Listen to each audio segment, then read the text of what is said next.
Ah yes, the Catabolyst. An interesting little weapon indeed. A secondary beam pistol with a bit of punch through that rips off the ammo sack and throws it out as a grenade whenever you reload. It's also one of the very few weapons that doesn't auto-reload even if you press the fire button with an empty magazine because of this. You can get the blueprint for it from the biolab in the dojo, and the stats on it are a bit weird. It does pure corrosive damage, it has massive status chance, and while the crit multiplier is great, the crit chance, not so much, at least on the beam, because the reload grenades actually crit rather well. They hit really hard too, though only if you're doing a full reload from an empty magazine, because if you're doing a partial reload, the damage is much lower. The Catabolyst has always been pretty solid. It wasn't the best weapon in the world, but it most certainly wasn't the worst. Thanks to the latest Nightwave though, and its new augment called Critical Mutation, well, let me just show you. The augment plays around the reload mechanic. Whenever you get a kill with the beam, you get 30% crit chance and crit damage, and if you hit fewer than 3 enemies with the reload grenade, you will lose 30% crit chance and damage. And it stacks up to 300%. Now this means two things. One, you only need to kill 1 or 2 enemies per magazine to sustain or stack it up.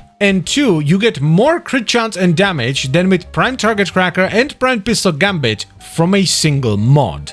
This allows the Catabolyst to do some absolutely ridiculous things, such as this, a rather unusual hybrid build that gets a ton of crit chance from Critical Mutation, ridiculous amount of status, a ton of fire rate, and runs corrosive, radiation, vital, and heat whilst taking base damage from Galvanized Shot and combining it with the raw damage from Cascadia Empowered. Now, if you're not familiar with Cascadia Empowered, it essentially makes your status procs do up to 750 raw damage. So if you proc corrosive with the weapon, you will also do 750 corrosive damage on top of it. The arcane is somewhat niche, but it can be downright stupid on high fire rate, high status chance weapons, like the Catabolyst. Here's what that setup looks like against level 185 Corrupted in Steel Path. It's actually rather strange. It doesn't feel like there is any ramp up on the damage at all, despite us needing at least 3 kills for Galvanized Shot and 10 kills for Critical Mutation. It actually feels worse when it's ramped up, strangely enough, because you end up doing so much damage, it feels like the enemies are dying too fast. I was constantly checking the console to make sure that these are in fact Steel Path enemies and I'm not just butchering Star Chart ones. It's not all nice and rosy though. There is no real AoE on the beam. I mean, you have a bit of punch through, but that's about it, so you really only get AoE with the grenades. Which is why it's kind of good that you're gonna be throwing out a lot of them, I guess, because high fire rate, while fantabulous for DPS, also makes it so that you chew through your magazine very quickly, so you're gonna be reloading a lot. I should also point out that the damage you're seeing is with a Tau Forged Emerald Shard for 3 extra corrosive procs, so I'm stripping away a lot of the enemy armor. Oh yeah, and you're gonna need ammo mutation.